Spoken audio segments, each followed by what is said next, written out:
Hi friends. So today I just wanted to do a video about my disease. Some people have asked, how do you know you're going blind? Well, blindness is generally self-diagnosable. You know, as a sighted person, you kind of know that things are changing. For me, I have a disease called posterior uveitis. And uveitis is not common, but it's not rare. A lot of people get it. It's just an inflammation of the eye. It generally will burn itself out. A lot of people can use like steroid eye drops or uh, an oral steroid, and it'll take care of the issue. The disease will kind of just go away on its own. For me, I have dealt with this for 20 plus years. Um, it started off with just a single floater. I had like a black spot, and when I was driving down the road, I thought a bird was following me. Went to the doctor, and they said that when they looked in my eye, well, that was the start of it. It wasn't that bad at first, and then it got worse. The doctor said that when they would dilate my eyes and look in it with the light, it looked like somebody had just thrown handfuls of glitter in the air. And so there's all these little glitters, thousands of them. So for most people, having floaters, because that's how it started, which is floaters are entirely normal. Everybody will have floaters at some point. And your eyes, it's kind of like with your nose. I always think this is crazy. You can see your nose fully, but your brain ignores it. Um, Same with, I've had cataract surgery on both eyes, and I have artificial lenses. So when I got my cataract surgery, I told him, I said, I can see a ring. I see a ring all the time in my eyes. And I'm like, is that going to go away? Is that just where, because they like glue in an artificial lens. I'm like, is that just where it's healing? And he said, your brain will start to ignore it after a couple months. Your brain just won't see that line anymore. And he's right. I don't see those circles anymore. Your brain just says, those are there all the time. We're going to look past it. We're not going to pay any attention. That's just crazy that your brain can do that. But with floaters, generally people who have floaters, if they don't go away, your brain will just ignore them. Mine, since I have thousands of those little glitters in my eyes, mine is very blurry. The only thing I can compare it to is, say you're looking through a frosted shower glass door. You can see a silhouette of something. You can see darkness. If somebody's standing right, on the other side of that, you can see a dark shadow, a dark silhouette, a figure. But you can't see. There's no acuity, no sharpness. So that is a couple of the pretty common issues, is like visual acuity and floaters. Another thing is sensitivity to light. I have been sensitive to light for a very, very long time. Not saying like a light pointed in my eyes. Yes, that is very uncomfortable. It's very, very, very distracting and almost blinding for me. Going to the eye doctor and having that real, real strong light put in your face. It's not just that for me. It's like right now I'm looking at a window in my room that does not have blackout curtains. It just has traditional panel curtains. It's giving too much light in this room. So other things in the room are dark, if that makes sense. Rather than things being illuminated by the light coming through the window, for me it makes things have a shadow, a cast to them. That light kind of reflects off of those glitters, and it's like when you're driving at night and headlights are shining in your eyes, you can't really see past those lights to see something in the road. So blurred vision, it's just in this eye especially. This eye has always been my bad eye. If I look just out of this eye, like if I close this eye and just look out of this eye, it's just like a shower door, like I said. Nothing is crisp. I can see shapes, I can see tones of color, but nothing, no definition. And this eye is starting to get bad, and this is the eye that does all the heavy lifting. So this is the eye that with my glasses, and these are like 275 plus 275, I think.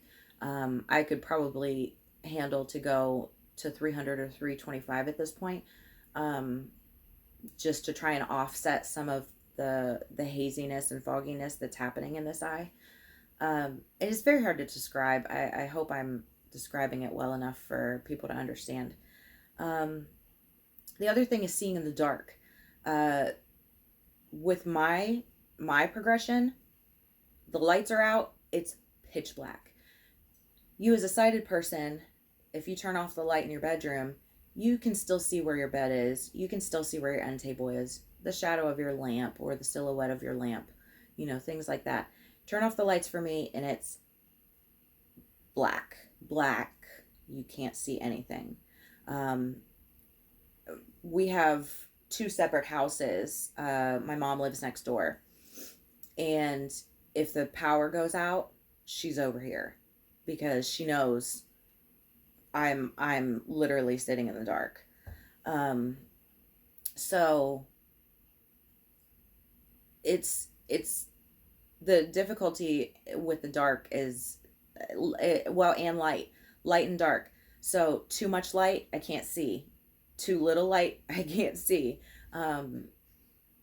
So for me, some of the things that I want to do is I need to change my house to help offset these changes in my vision.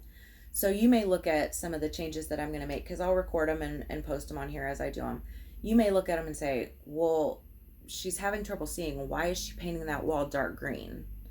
Well, the reason I'm painting it dark is imagine even being a sighted person, really, walking into a white room with white floors and white ceiling. As someone who's visually impaired, walking into a room like that, your depth and your depth perception and just all around perception is off.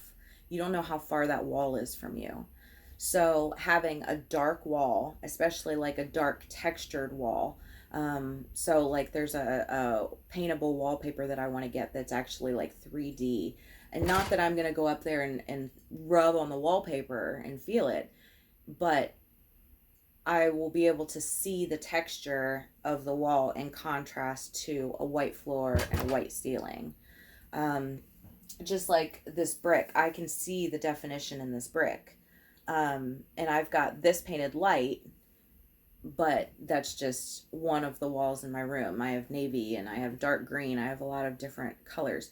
Flooring and ceiling is always white, bright white, trim white.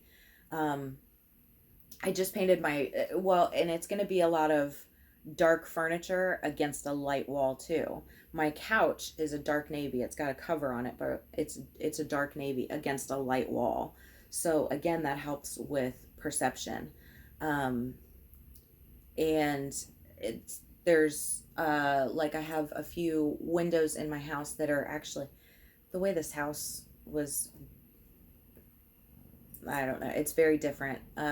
It used to be like a breezeway / carport type thing, and then they turned it into an addition. And so there's a door here that has a plexiglass insert in it. It used to be an exterior door. The reflection off of that was so distracting. Things having reflection is very difficult for me because, again, it hits all those little glitter spots in my eyes and makes it distracting. You can't see anything. So I've frosted that glass so that it's not as distracting for me. Those are just some of the things. It still lets light in, but it's frosted. It's not a reflective surface. There's things I'm gonna try, like, and things as a sighted person you would never think about. Sorry, she really wants to kiss me in the face, so she's just kissing my hands like crazy. Okay, give me a kiss. Thank you. Thank you. That's it. Thank you. Um, so they're like those light strips, just LED light strips. Those they come in like a wheel or whatever. Putting those outlining my bed, that's something that is beneficial, because then when the lights are out, I can see where my bed is. In the ambient lighting, I can see where my bed is. If I get up in the middle of the night, I can still see on the floor where I'm walking. Along the cabinets, cabinets in the kitchen, along the baseboards, so that you see where your flooring is. Having really light flooring obviously is a must with animals that like to lay wherever. I don't want to trip over a dog and smash my face in or step on them. Um, Another thing is like cords. You don't think about cords. There are cords everywhere, and that's a trip hazard. So you've got to figure out a way to make your cords look put together, out of the way, so they're not a trip hazard, but you still want your house to look nice. People say, oh, simplify everything. I don't want to feel like I'm living in a hospital. I'm in these four walls. I don't want it to just be plain couch, bed, lamp, TV. I still want it to feel like my home. So simplifying, yes, there are things I can do to simplify. One of the things I really want to do is I don't have mess on floors. Like I'm not saying that I'm like messy, but I have a lot of craft carts, like trolley type things with drawers, and totes with like yarn and things like that. Getting wall organizers where I can put all of that stuff on the walls, and it's like physically not on the floor, it's on a wall that I have to walk up to get. There's so many little things like that as a sighted person, you don't think, oh, why would you need that? But if you really stop and think, oh, blackout curtains, yeah, that would make sense, if you're having issues with reflective light. And rugs in certain areas so that it's not slick, and slip hazards and fall hazards and things like that. And, the tape that goes under the rugs and to tape down corners and stuff so they don't lift. And there's a lot of different things that you kind of have to look into. Anyway, I'm going to be doing a lot of changes to my home. And so many of you have been amazing in the comments, and I thank you so much. And on here and on TikTok. And if you haven't gone to the TikTok page, it's the same name, Unseeing Life. And so many people have commented and are supporting me.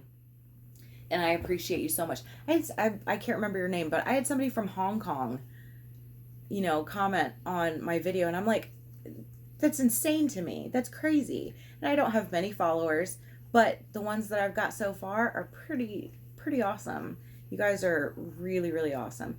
Some people have asked if I'm going to start a GoFundMe, and I'm probably not going to.